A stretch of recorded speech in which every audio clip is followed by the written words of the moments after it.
குரு பிரம்மா, குரு விஷ்ணு, குருதேவோ மகேஸ்வரः, குரு சாட்சாத் பரபிரம்மா, தஸ்மை ஸ்ரீ குருவே நமக. என் அன்பு நெக்ஸ்ட் ஜென் நேயர்கள் அனைவருக்கும் என் அன்பு வணக்கங்கள். குரு பெயர்ச்சி எப்படி இருக்கும், 12 ராசிக்கு எப்படி இருக்குன்னு பார்க்கறதுக்கு முதல்ல இந்த குரு பெயர்ச்சி முதல்ல எப்படி இருக்குன்னு முதல்ல தெரியணும். பிரபஞ்சத்துக்கு எப்படி இருக்கும், இந்த உலகத்துக்கு எப்படி இருக்கும். ஏன்னா சனிப்பெயர்ச்சி ஆகும்போது சார் எனக்கு பிரச்சனை எதுனா வந்துடுமா, வேலையில் பிரச்சனை வருமா, தொழிலில் பிரச்சனை வருமா அப்படின்னு ஒரு பயத்தோடு அந்த ப்ரிடிக்ஷன் எல்லாம் பார்ப்பாங்க. ஆனால் இந்த குரு பெயர்ச்சி வரும்போது சந்தோஷத்தோடு பார்ப்பாங்க. சுப பலன் வரப்போகுது, கெட்டி மேளம் கொட்ட போகுது, வேலை வாய்ப்பு வரப்போகுது, வீடு வாங்க போகிறேன் அப்படின்னு நிறைய நமக்கே தெரியுமே. சுபர் பார்வை இல்லையா, ஸ்தான பலம் கிடையாது, அவருக்கு பார்வை பலம் தான் 5, 7, 9. அதில் இந்த ஆண்டு உங்களுக்கு பார்த்திங்கன்னா தமிழ் புத்தாண்டில் குரு ராஜாவாக வர்றார். இந்த குரு ராஜாவாக வரும்போது குரு கடகத்தில் போய் உச்சம் பெற போகிறார். 12 ஆண்டுகள் பொறுத்து இந்த வீட்டுக்கு வரப்போகிறார். ஒவ்வொரு வருடமும் ஒவ்வொரு புஷ்கரம் வேற நடக்கும். ஒவ்வொரு நதியில் குளிச்சிங்கன்னா உங்களுக்கு புண்ணியங்கள் கிடைக்கும். இந்த 12 ஆண்டுகள் கழித்து கடகத்துக்கு வரும்போது உச்சம் பெற்ற இந்த குரு இந்த பிரபஞ்சத்துக்கே நல்ல ஒரு வாழ்க்கையை கொடுப்பார். தங்கம் விலை ஏறத்தான் செய்யும், வெளியினுடைய விலையும் ஏற்றத்தான் செய்யும். எப்போ தங்க விலம் ஏறி இறங்கியிருக்கா, குரு நீச்சமாயிட்டாருங்க அதனால் தங்க விலம் குறைஞ்சிருங்கன்னு சொல்ல முடியுமா? இந்த எல்லோ மெட்டல் மட்டும் ஒரு முறை ஏறுச்சுன்னா இறங்குறதுங்கிறது கஷ்டம். பிளாக் கோல்டுன்னு சொல்லக்கூடிய பெட்ரோல் ஏற்ற இறக்கங்கள் இருக்கும். இப்போ கொஞ்சம் ஏற்றமாக இருக்கும், மறுபடியும் இறங்கிடும். Share market up and down இருக்கத்தான் செய்யும். ஷேர் மார்க்கெட்டில் மிக கவனமாக இருக்கணும். இந்த ஆண்டு குரு பயிற்சி சார் அப்படின்னு எல்லாரும் சொல்கிறோமே ஒழிய 3 விதமான நிலைகளில் குரு பயிற்சி ஆகிறார். அது என்ன அப்படின்னா, மிதுன ராசியில் குரு இருக்கார், அதில் இருந்து குரு மாறுறார். கடகத்துக்கு மாறும்போது உச்சம் அடைகிறார். இங்கே கூட 5 மாதம்தான் இருக்கார்.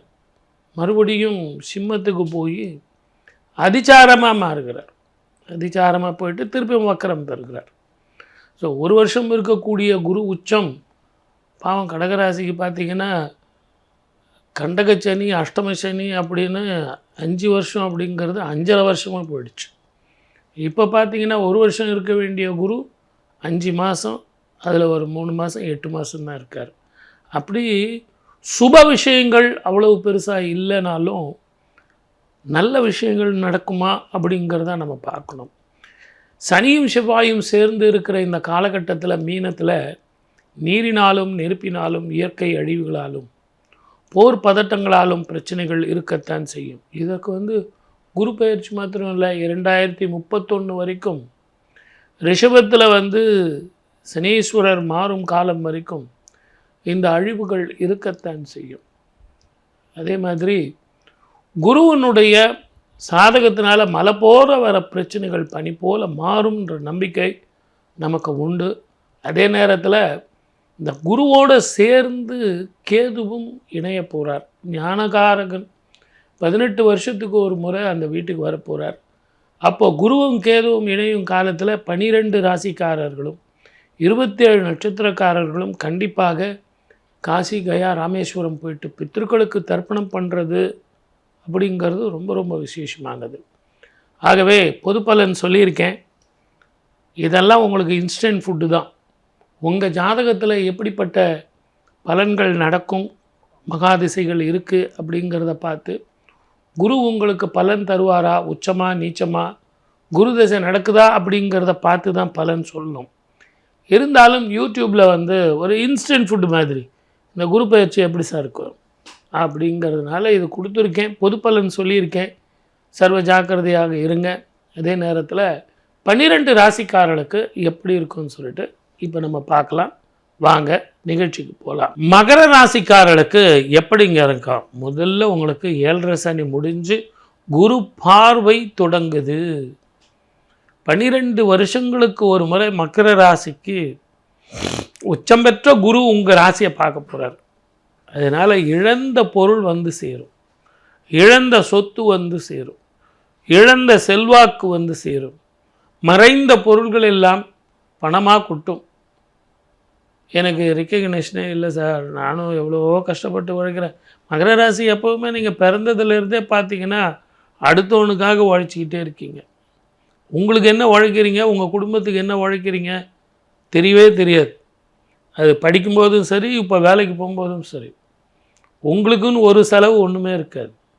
குடும்பத்துக்கு தான் எல்லா செலவும் பண்ணிகிட்ருப்பீங்க. அப்போ உங்கள் ஜாதகத்தில் இந்த 7.5 சனியில் ஏற்பட்ட அனுபவத்தை மனசில் வச்சு, இனிமேற்பட்டு நான் அடுத்தவனுக்கு வந்து உதவுவேன், நான் அவனுக்கு போய் புத்தி சொல்வேன், இவனுக்கு ஜாமீன் கையெழுத்து போடுவேன், போவீங்க? போக மாட்டீங்கன்னு எனக்கு தெரியும். அதான் நல்ல படிப்பினை வந்துருச்சே இல்லையா? பணம்னா என்ன, பட்டம்னா என்ன, பசினா என்ன, எல்லாம் தெரிஞ்சு போச்சே சார். இனிமேல் நீங்கள் போவீங்க? போக மாட்டீங்க. இருந்தாலும் நேரத்துக்கு சாப்பிடுங்க, நேரத்துக்கு தூங்குங்க, மிக கவனமாக இருங்க, உங்கள் வேலையை நீங்கள் பாருங்கள். நிறைய பணம் வரப்போகுது, அதை வந்து ஸ்திர சொத்தாக மாற்றிங்க. சொல்லும்போதே சந்தோஷமாக இருக்குல்ல? ஸ்திர சொத்தாக மாற்றிங்க. எவ்வளோ நாளாக காத்துட்டு இருந்தீங்க, ஒரு பில்டிங் வாங்கி போடுங்க, ஒரு வீடு வாங்கி போடுங்க. அதே நேரத்தில் டாக்குமெண்ட்டை படிங்க.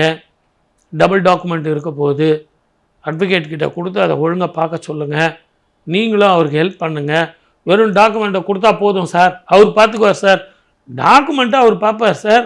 அந்த சர்வே நம்பரு, பைமாஷ் நம்பரு, அந்த டாக்குமெண்ட்டோட நம்பரு, இதெல்லாம் கார்டினேஷன் கரெக்டாக இருக்கா அப்படிங்கிறத நீங்கள் வெரிஃபை பண்ணுங்கள். பட்டாவுக்கும் இதுக்கும் ஒத்து போகுதா, அந்த பட்டா என்ன மாதிரி பட்டா அப்படிங்கிறதெல்லாம் நீங்கள் ஒரு முறைக்கு 2 முறை விசாரித்து பிறகு எடுத்து போய் அட்வொகேட் கிட்ட கொடுங்க. சார் பேங்க்கில் கூட ஓகே சொல்லிட்டாங்க சார், கொஞ்சம் அதெல்லாம் விசாரணை பண்ணுங்க. அதே மாதிரி பிஸ்னஸ் பண்ணுறவங்களுக்கு புதிய வாய்ப்புகள் வந்து கதவை தட்டும், அதனால் வருமானங்கள் கூடும். நீங்கள் ஒரே ஒரு குலதெய்வ வழிபாடும் பித்திருக்களுக்கு தர்ப்பணமும் அதே மாதிரி மூதாதையர்களுக்கு பிண்டம் கொடுக்கறது மறந்துடாதீங்க. இந்த வருஷம் மகர ராசி நேயர்களுக்கு 7ஆம் பார்வையாக குரு பார்க்குறார், ஞானகாரகனோடு சேர்ந்து. ஆகவே உங்கள் மூதாதையர்களுக்கு பிண்டம் கொடுத்துட்டு வாங்க. காசியிலையும் கயாலையும் ராமேஸ்வரத்துலையும் கொடுத்துட்டு வந்தீங்கன்னா 21 தலைமுறைக்கு அது மிகப்பெரிய புண்ணியம். வாழ்க வளமுடன். All the best. 12 ராசிக்காரர்களுக்கும் பலன்களும் பரிகாரங்களும் சொல்லியிருக்கேன். இப்போ நான் சொல்லியிருக்கிறது அத்தனையுமே ஒரு இன்ஸ்டன்ட் ஃபுட்டு மாதிரி நான் உங்களுக்கு கொடுத்துருக்கேன். குரு பயிற்சி எப்படி சார் இருக்கும், நல்ல பலன்கள் நல்லா கிடைக்குமா? நான் இன்னும் கூட பார்த்தீங்கன்னா என்னுடைய நிகழ்ச்சியில் நீங்கள் பார்த்தீங்கன்னா உங்களுக்கு உற்சாகம் கொடுக்குற அளவுக்கு வேலை, திருமண வாழ்க்கை, குழந்தை பாக்கியம், அதே மாதிரி தொழிலில் மேன்மை, மேலதிகாரிகள் தொல்லை, இதை பற்றியே தான் நான் பேசியிருப்பேன். ஒரு நடுத்தர மக்களுக்கு தேவையான விஷயங்களை தான் நான் எல்லாருக்குமே சொல்லியிருப்பேனே ஒழிய உங்களை டிஸ்கரேஜ் பண்ணுற மாதிரி சொல்ல மாட்டேன். ஏன்னு கேட்டிங்கன்னா இது பொது விஷயம். பொது விஷயத்தில் பேசும்போது பயமுறுத்துவது அப்படிங்கிறது நல்லதில்லை. மலை போல் வர்ற பிரச்சனைகளுக்கு கூட சின்ன சின்ன தானங்கள், தர்மங்கள், யாகங்கள், ஹோமங்கள், கோவில்களுக்கு போய் செஞ்சிங்கன்னா மலை போல் வர்ற பிரச்சனைகள் பனி போல் மாறும். 2வது உங்கள் ஜாதகத்தை பார்க்கணும். உங்களுக்கு குரு எப்படி இருக்கார், உச்சமா நீச்சமா, இதையெல்லாம் பார்த்து அதை பலன் சொல்லணுமே ஒழிய நாங்களாக பிளாங்காக வந்து இது இப்படி நடக்கும் அப்படி நடக்கும் அப்படிங்கிறத சொல்கிறதுங்கிறது அவ்வளவு சரியில்லை. ஆகவே நல்ல விஷயங்களை நல்லதாக எடுத்துக்கொள்வோம். இந்த குரு பயிற்சியை சாதகமாக எடுத்து வாழ்க்கையில் வெற்றி பெறுவோம்னு சொல்லி வாய்ப்பளித்த அத்தனை நல்ல உள்ளங்களுக்கும் நன்றி, வணக்கம். சர்வே ஜனா சுகினோ பவந்து.